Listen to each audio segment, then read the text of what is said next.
Bapak pakai wisuda, kok disetor ke penerimaan negara bukan pajak? Seandainya Bapak wisuda offline beneran, dari mana uang wisudanya? Pak, tolong ini dikelirkan dulu. Dengan bohong.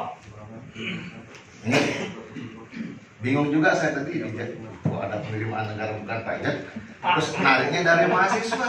Sementara kita ini mau ITB ini mengeluarkan beasiswa ke luar negeri loh. Izin saya salah sebentar atau 2 hari. Teman-teman kasta mohon maaf ini karena saya agak trauma juga karena kemarin mau dilaporkan di Polda terkait dengan saya melanggar prokes. Oh siap. Jadi mohon supaya Ini sang penyita loh, mohon supaya dipahami. Kita semua punya aturan. Pakai masker yang ya, pakai masker kemudian maksimal 20 orang, gitu. Sudah ada perwakilan-perwakilan yang tangguh di juru bicaranya luar biasa semua. Kasta itu udah bisa sedikit, Pak. Betul. Ada sanggit. Ini kanggo, Pak. Dua komitmen kita di kasta itu. Harus we. Amun segini ya dendek sekali ya. Lanjut sana. Lanjut pimpinan lanjut. Ya, mungkin pakai maskernya aja. Apa namanya? Akar ditutup. Kan ini ada yang foto dengan apa? Dapat kita nanti akan sama publik. Oke. Supaya jalan semua. Oke. Kita masker ya teman-teman. Iya, ini ada wartawan teman-teman. Nanti dipikir. Siap. Lanjutkan pimpinan, lanjutkan. Lanjut, Pak Tuan. Oke. Itu masalah pajak, Pak ya. Agak aneh aja sih menurut saya. Yang berikutnya, Pak, tadi disampaikan oleh juru bicaranya rekan-rekan saya dari kasta ini. Aneh juga saya lihat. Berangkat dulu ke Taiwan baru SK-nya keluar. Itulah polteker kita. Saya nggak tahu, Pak, artinya yang disampaikan beliau. Ini kan perlu penelusuran pendalaman juga kan, benar nggak seperti itu? Kalau benar seperti itu kan jelas sekali kalau itu menyalahi aturan. Nah ini yang mungkin yang perlu kita dalami. Bapak tadi tidak menjelaskan kenapa seperti itu, tidak dijawab kalau pertanyaannya beliau tadi, tuntutannya itu tidak terjawab itu. Kenapa berangkat dulu baru ada SK? Hebat juga kalau ada begini kan besok kita mau berangkat juga, keluarga saya mau berangkat besok belakang SK. Kalau bisa seperti itu. Yang berikutnya juga pertanyaan besar bagi saya nih, Pak. Ini bukan di Poltek Parmi saja sebenarnya terjadi. Ada di Politeknik PLK internasional yang ada di Lombok Timur juga seperti itu. Saya memastikan ada regulasi nggak kira-kira atau ada kearifan atau semacam penekanan dari pemerintah daerah. Kenapa ada orang-orang kami yang ada di Lombok ini saja yang menjadi skala prioritas kita?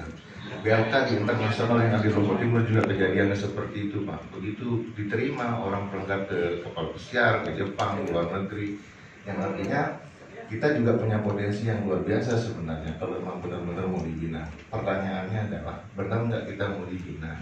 Itu saja kan. Jadi kalau tadi disampaikan oleh Pak Direktur ini berbasis vokasi kan Pak. Memang itu agak sulit. Jadi kita punya keahlian yang luar biasa di situ. Tapi kalau benar ada kemauan, ada keinginan, jadi ada hadir ya pemerintah di situ untuk membina masyarakat ini. Tidak mesti orang luar datang, karena kita juga punya kemampuan keahlian. Kalau kita dibina, tapi jangan dibinasakan dong. Jadi orang-orang yang ada di luar saja yang main. Ini yang terjadi di Lombok Timur juga sama seperti itu, Pak. Maka kami tuntut dari DPRD-nya bagaimana caranya supaya masyarakat di sini lah, kasihan kita ini. Kalau sekarang kita mau bagi-bagi seperti 10 kabupaten kota, jarak kita 11. Ya nggak usah banyak, kasih Lombok Tengah 2 aja, nggak mungkin kasta ke sini. Sisanya di kabupaten kota yang lain. Seandainya seperti itu, seandainya bisa seperti itu. Artinya di situ kan ada komunikasi tadi disampaikan oleh rekan saya. Jadi kalau benar-benar ada komunikasi yang baik, ada sosialisasi yang baik terhadap masyarakat, saya rasa ini tidak akan terjadi teman-teman kasta yang datang ke sini. Aneh bagi saya, Pak Direktur, mohon maaf, baru kali ini kami terima. Tadi saya kira mau hearing tentang anggaran ini kasta ini, tahu-tahu ini hearing tentang orang sekolah ini, udah ini kan aneh kan. Jadi mohon maaf Pak Direktur, memang di pemerintahan kita sedikit ya agak aneh-aneh. Yang terjadi di sini di NTB ada sebuah yang menyakitkan lagi anak SMK, SMA itu disuruh bayar SPP. Lebih aneh lagi, hari ini juga kejadiannya aneh ini. Ini beberapa kali juga sebenarnya kita mau kunjungi tempat Bapak itu supaya jangan terjadi seperti ini lain kali. Lagi sekali catatan saya Pak, tolong dijawab ini masalah PNBP penerimaan negara bukan pajak yang katanya tadi Bapak mau pakai wisuda tapi disetor untuk penerimaan negara bukan pajak. Seandainya Bapak sudah setor terus jadi wisuda offline, kira-kira uangnya dari mana? Ini pertanyaan besar ini Pak. Jadi wajar kalau ini dipertanyakan. Saya juga aneh juga, katanya penerimaan negara bukan pajak. Tapi Bapak mau pakai wisuda. Nah sekarang dikembalikan karena tidak offline, dikembalikan. Nah katanya agak susah kalau sudah disetor dari pajak, bagaimana Bapak bisa mengembalikan? Ribet. Nah seandainya kalau ini tidak terjadi Pak, tidak usah ambil uang wisuda itu, karena Bapak setor, sudah setor di BNPB. Penerimaan negara bukan pajak, berarti Bapak tidak pakai untuk wisuda, semua pakai wisuda. Jadi teman, Itu saja mungkin Pak Pimpinan. Terima kasih. Assalamualaikum warahmatullahi wabarakatuh. Waalaikumsalam. Izin karena tadi di awal saya sudah sampaikan bahwa ada 3 hearing yang harus kita terima hari ini dan tadi kita telat setengah jam. Untuk itu mohon kepada kita semua nanti menyampaikan poin-poin. Saya yakin teman-teman dulu saya persilahkan Pak Direktur atau Pak Ketua Senat untuk menjawab pertanyaan dari teman-teman anggota Komisi 5. Silakan. Ya, terima kasih. Kami coba menjawab untuk yang PNBP. Ya, PNBP adalah penerimaan negara bukan pajak. Itu Perpres 41 tahun 2018. Di dalam Perpres 41 tahun 2018 ini ada salah satunya adalah pungutan tentang biaya wisuda. Untuk penyelenggaraan wisuda ini itu tidak gratis gitu, tidak memerlukan biaya untuk pelaksanaannya. Nah, oleh karena itu untuk pelaksanaannya diatur melalui Perpres 41 tahun 2018 ini. Jadi pungutan-pungutan itu untuk penerimaan yang tentang wisuda ini itu kami terima dan kemudian kami masukkan ke kas negara. PNBP ini tidak boleh tidak terinput di hari berikutnya, jadi harus di hari yang sama. Nah kemudian bagaimana pelaksanaannya? Tentunya kami mengajukan kembali agar dana wisuda yang sudah dimasukkan ke dalam PNBP dan sudah masuk ke kas negara itu akan dipergunakan untuk kegiatan wisuda. Sama halnya pada saat kita setelah memasukkan biaya wisuda itu kemudian kita tarik kembali, itu sama halnya seperti ini. Jadi PNBP ini tadi adalah salah satunya adalah uang wisuda yang harus disetorkan dan dalam pelaksanaan yang memerlukan biaya, dan biaya itu diatur oleh Perpres 41 2018 ini. Ini disetorkan dan penggunaannya kami tentu mengajukan kembali rincian-rincian biaya menggunakan RAB, KAK segala macam, berapa kebutuhan biaya sudah itu kita ajukan kembali. Itu pun kalau disetujui, kalau tidak disetujui maka tentu dari anggaran-anggaran ada beberapa hal menjadi catatan untuk kegiatan itu sendiri. Jadi apapun uang yang kami terima ini harus kami setorkan ke kas negara, kemudian dari kas negara penggunaannya kami harus minta kembali prosesnya. Tidak bisa kami menggunakan secara langsung. Mungkin berbeda dengan yang di swasta barangkali Bapak ya. Kalau dengan swasta begitu masuk ke kas pokoknya perusahaannya atau perguruan tingginya, yang di swasta mungkin bisa langsung dipakai. Itu pun cuma harus melalui proses-proses itu barangkali ke yayasan atau apa untuk mencairkan anggaran itu. Sama hal, jadi kami tidak menggunakan anggaran ini tanpa izin dari kementerian tentu saja, khususnya dari DJK. Jadi untuk proses-proses penggunaan anggaran itu kami harus mengajukan ke DJKN untuk memperoleh persetujuan itu. Itu barangkali Bapak. Kemudian untuk yang humas akan kami coba perbaiki. Jadi tadi kami sudah beberapa masukan dari rekan-rekan juga yang ada di Poltek Porlombok ini agar segera dibenahi gitu. Jadi kami akan coba perhatikan itu Pak Budi ya, untuk segera humas ini diperkuat kembali. Tentu saja dibutuhkan tenaga-tenaga yang memang dibutuhkan untuk memperkuat humas ini. Nah, terkait dengan apa yang disampaikan oleh kementerian, memang kita memprioritaskan untuk masyarakat NTB untuk penerimaan mahasiswa baru dan termasuk juga pegawai yang kita lakukan ini. Sebagai informasi, barangkali Kementerian Pariwisata melalui Perguruan Tinggi Negeri Pariwisata ini sedang mendorong program kedinasan. Poltekpar Lombok salah satunya adalah mengharuskan melaksanakan program kedinasan. Program kedinasan adalah mendidik pegawai Pemda yang tentu saja belum memiliki jenjang jabatan dan pendidikan pada strata 1 atau pada sarjana terapan untuk bisa tentu saja berkiprah di dunia industri dan di dunia kepemerintahan ini. Namun masih dalam proses karena masih saat ini jam 10 tadi itu masih dibahas tentang skema pembayaran. Hal ini kami sudah menghadap ke Pak Sekda, Pak Lalu Gite, sudah mendiskusikan ini. Kami akan dipertemukan dengan BKD dan dengan Kepala Dinas dan Pendidikan tentu saja untuk bagaimana agar program Indonesia ini berjalan. Apa yang disampaikan ini terkait dengan program internal, bukan bagian dari apa yang kita bahas pada Sebentar. biar kita persingkat yang mau tanggapi beberapa hal tentang penyampaian dari. Jadi Pak Direktur, tadi yang belum terjawab soalnya soal berangkat dulu baru ada SK.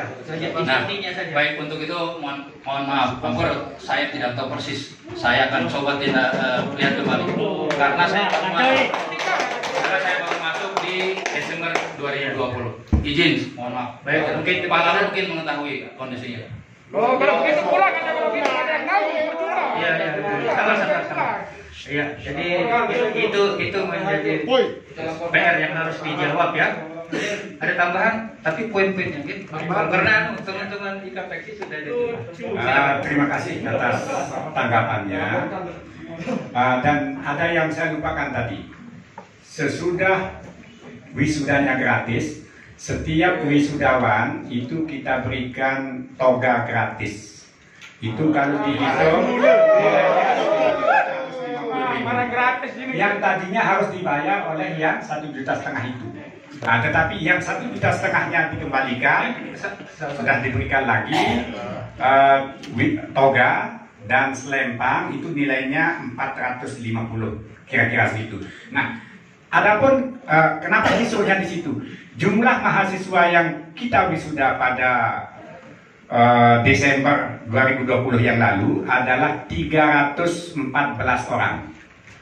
Baru 73 orang yang bayar wisuda. Dan sudah digunakan itu sudah. Supaya tidak ada penghalangan. Kembali ke yang SK yang menyusul belakangan itu, saya sudah katakan dari awal bahwa jejak digitalnya masih ada. Nah, itu nanti kita bersama-sama untuk mengeceknya di lapangan. Nah, ini makanya dari awal ada ditantang untuk kita cek sama-sama ya. Oke. Langsung saja saya persilakan juru bicara untuk menanggapi apa yang disampaikan oleh Pak Direktur dan Ketua Senat tadi. Silakan. Terima kasih pimpinan. Ada beberapa hal yang menjadi pokok pertanyaan atau tuntutan kami yang saya rasa tidak terjawab dengan baik. Di antaranya adalah pada konteks 73 mahasiswa yang sudah membayarkan biaya wisuda, ini saya rasa Poltekpar patut untuk dikatakan sebagai kampus yang carut marut karena kecolongan dalam peraturan dalam regulasi Perpres nomor 41 tahun 2018, padahal sudah diatur tentang itu, tetapi masih saja melakukan pungutan terhadap mahasiswa untuk membayar biaya wisuda, padahal regulasi mengatur tentang itu. Jadi ini antara regulasi yang sudah diatur di Perpres tadi berbanding terbalik dengan apa yang diterapkan oleh pihak kampus. Nah, di sana saya mengatakan bahwa disitulah titik pungli yang dilakukan oleh pihak kampus. Kami tidak menekankan pada pengembalian, itu mungkin suatu hal yang biasa karena menganggap diri salah maka harus mengembalikan kepada mahasiswa. Kalau ketahuan. Nah, itu persoalan. kita ke apa saja enaknya ya. Yang kedua,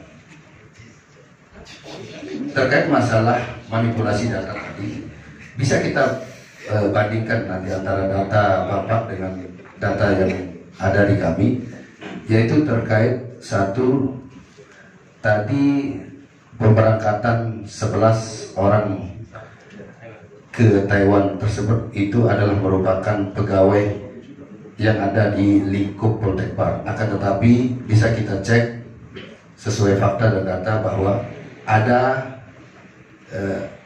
yang bukan pegawai, ada yang bukan pegawai di sana kemudian diberangkatkan. Nanti jejaknya seperti yang disampaikan tadi bisa kita buktikan. Terus terkait masalah carut marut lagi, dari awal pertama hearing kita dulu menuntut supaya mahasiswa segera diwisuda, tetapi pada faktanya kampus menunggu tentang akreditasi, sehingga akreditasi keluar pun mahasiswa wisuda timbul masalah baru lagi terkait masalah ijazah yang harus dicetak melalui peruri.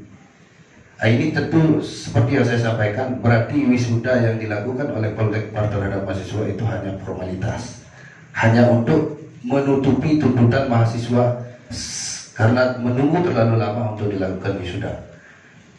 Sekarang mereka harus menunggu untuk mendapatkan pekerjaan karena tidak ada kejelasan kapan ijazah itu akan diberikan. Selesai pencetakan di peruri. Ini kan instansi pemerintah, seharusnya semua sistem yang menyangkut tentang kepentingan mahasiswa itu kemudian sudah diatur dalam regulasi yang jelas sehingga tidak ada pihak-pihak yang dirugikan dalam hal ini.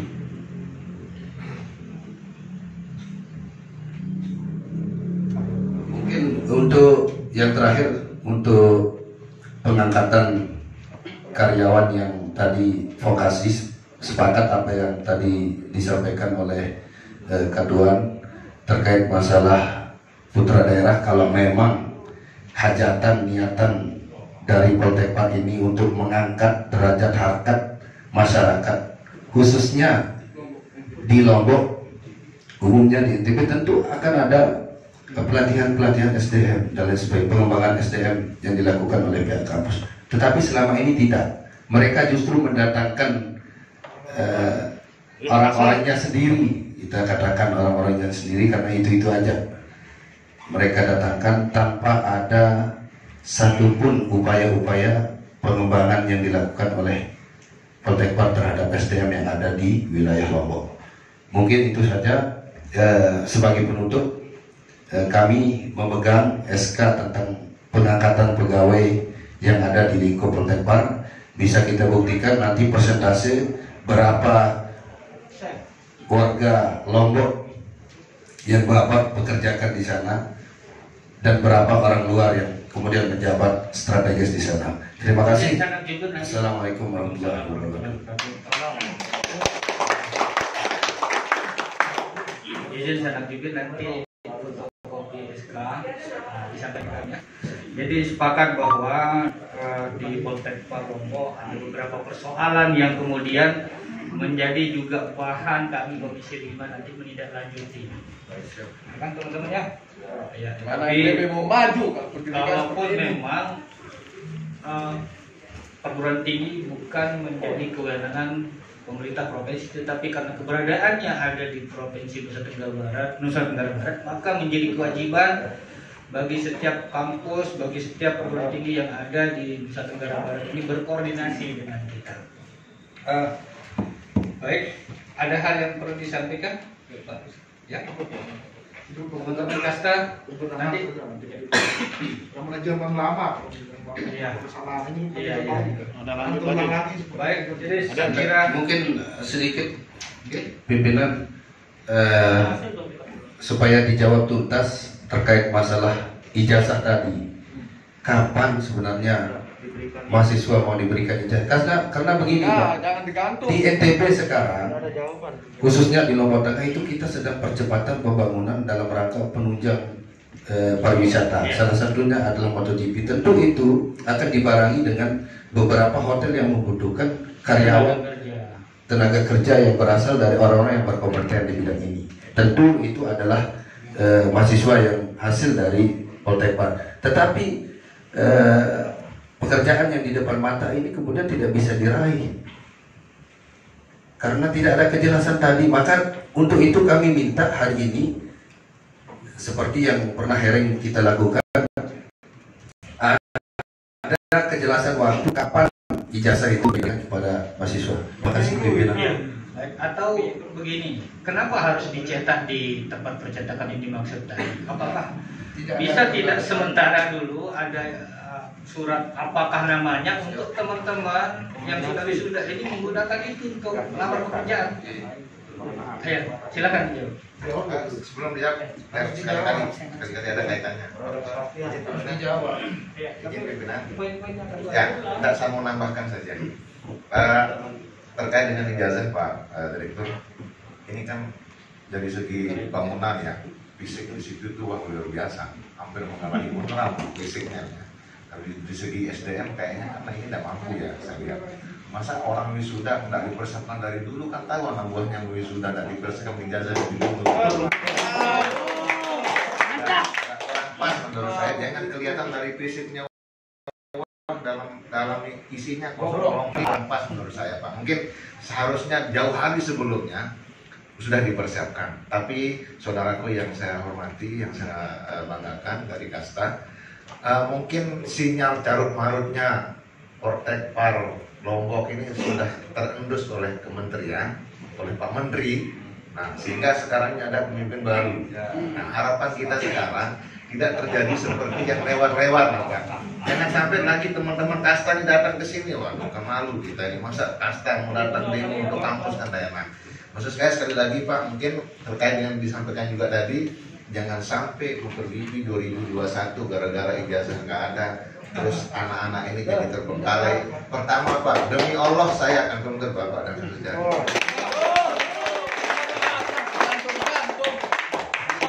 Direktur. Baik, terima kasih.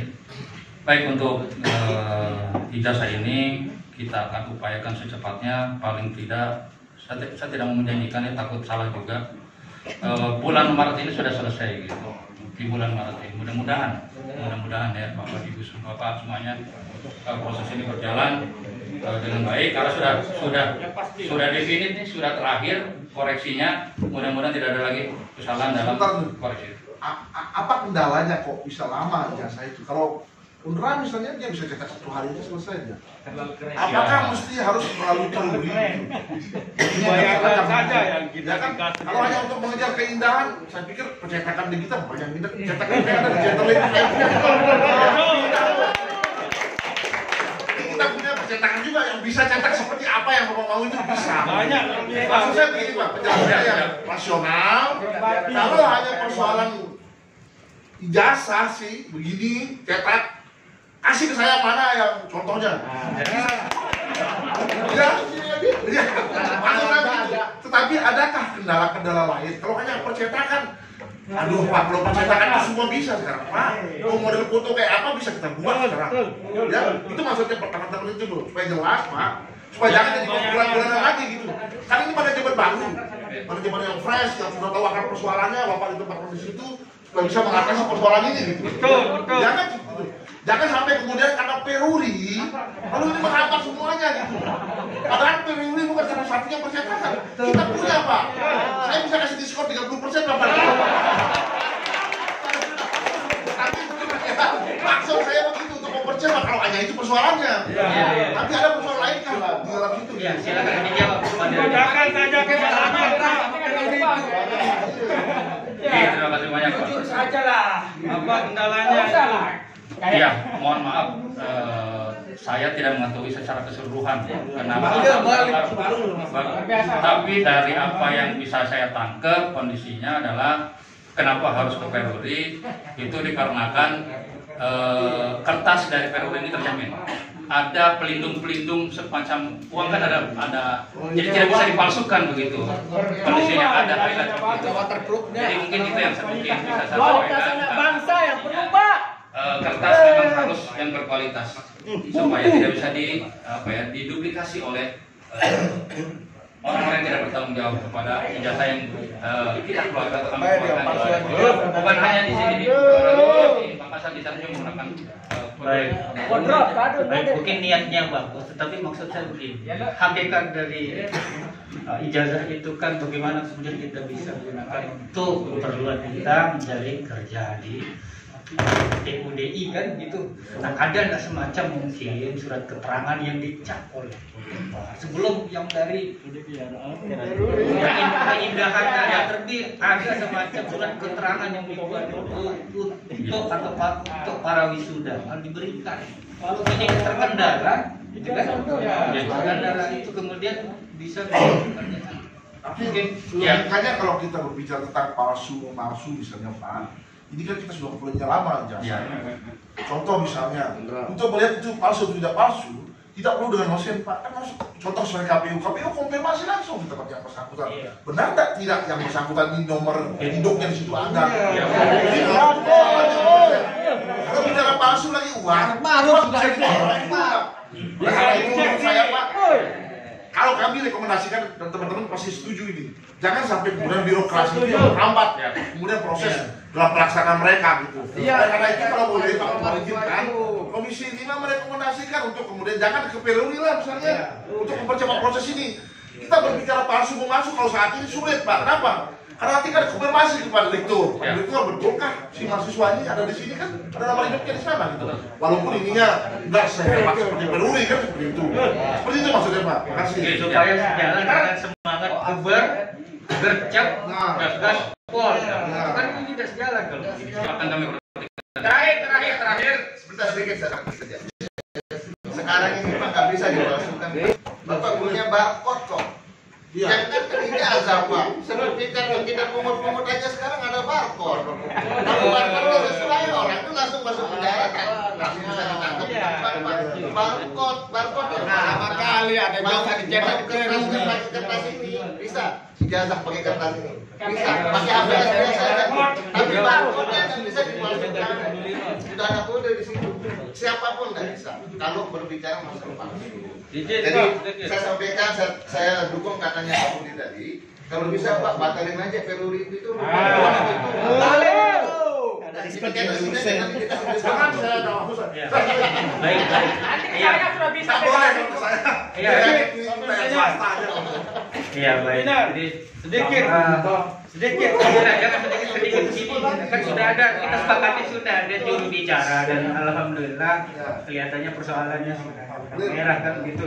Dan ini terus terang akan menjadi catatan kami Komisi 5 dan insya Allah kami akan mengagendakan kunjungan ke Poltek Par. Mudah-mudahan teman-teman Asta 12 lah bisa hadir bersama kita kunjungan di sana. Semuanya kalau bisa spek transparansi. Jadi alhamdulillah ya atas hal yang sudah kita Lebih baik kita bahas. bicara kepada Mas besok ini lagi yang jelaskan sekarang ini. Tapi inilah ciri khasnya kasta gitu. Mohon izin pimpinan, mungkin ini sebagai masukan terakhir menurut saya bagi direktur baru ini. Terakhir ya. Iya, terakhir ini. Maksud saya begini, kan kita audiensi ke Poltek Par ini kalau tidak salah sudah 3 kali, kalau tidak salah 2 kali ya. Pertama di Poltek Par sendiri dan di sini. Dan di pertemuan pertama itu kita sudah membahas banyak hal terkait dengan persoalan yang di Poltek Par. Tapi bukan penyelesaian persoalan yang kita dapatkan, justru mutasi direktur. Nah, maksud saya dengan mutasi direktur saat ini, harapan kita kan ada perbaikan. Jika ada yang salah, kita perbaiki. Jika ada yang kurang, kita lengkapi. Jika misalkan ada yang ditutup-tutupi, kita buka, begitu maksud saya. Jangan kemudian dengan adanya direktur baru ini justru menutupi kesalahan direktur lama, ini yang tidak boleh. Kalau itu yang terjadi, maka siap kita bawakan sound system kontak par itu biar lebih biar dia jebol gendeng telinganya, biar sekalian dia kemeng sekali-kali. Nanti Jadi tolong dinot harapan teman-teman kasta tadi, dan memang selanjutnya harus begitu. Baik teman-teman, hadirin yang saya hormati, sudah banyak hal yang bisa bahas. Mudah-mudahan dapat memperbaiki kinerja kita ke depan. Untuk selesainya acara ini, mari kita tutup dengan sama-sama melafaz hamdalah.